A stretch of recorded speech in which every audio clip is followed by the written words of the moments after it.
Olá, continuando o nosso curso de Linguagem e Estruturação Musical da Equiponplay.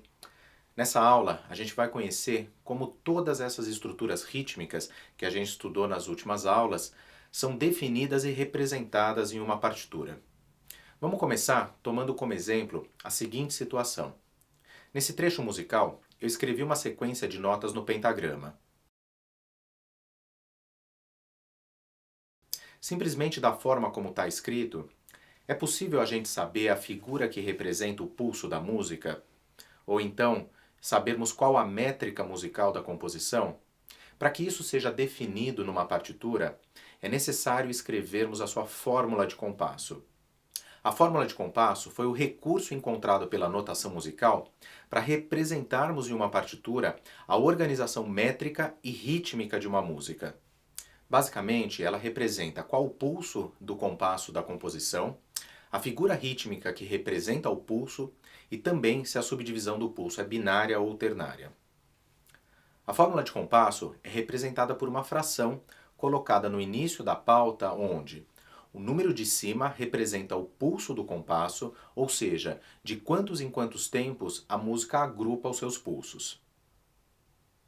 Dessa forma, a gente tem as seguintes possibilidades: compassos binários, que agrupam os pulsos de 2 em 2, compassos ternários, que agrupam os pulsos de 3 em 3, e os compassos quaternários, que agrupam os pulsos de 4 em 4 tempos. A gente ainda pode ter a situação dos compassos quinários, que são agrupamentos de pulsos de 5 em 5 tempos. Como eu tinha dito numa outra aula, essa métrica criada com esses agrupamentos de pulsos é percebida a partir de uma acentuação mais forte no primeiro tempo de cada grupo de pulso. Para facilitar a visualização desses agrupamentos na pauta, utilizamos a barra de compasso. A barra de compasso é um travessão que divide o pentagrama em diversas pequenas partes que a gente chama de compasso.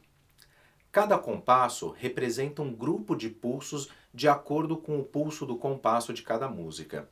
Assim, fica fácil da gente visualizar o primeiro tempo de cada grupo ou compasso, onde haverá uma acentuação mais forte, criando assim o caráter rítmico da composição.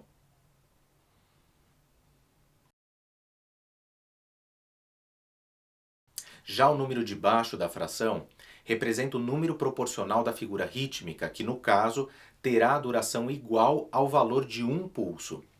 É o número que representa a figura escolhida para representar o pulso básico. Você se lembra daquela relação proporcional das figuras rítmicas? Então, a semibreve, por ser a figura de maior valor, a gente considera que o seu número representativo é o número 1. No caso da mínima, o seu número será o número 2, porque temos sempre duas mínimas para uma semibreve. No caso da semínima, o número representativo é o número 4, pois ela representa a relação de 4 semínimas para uma semibreve.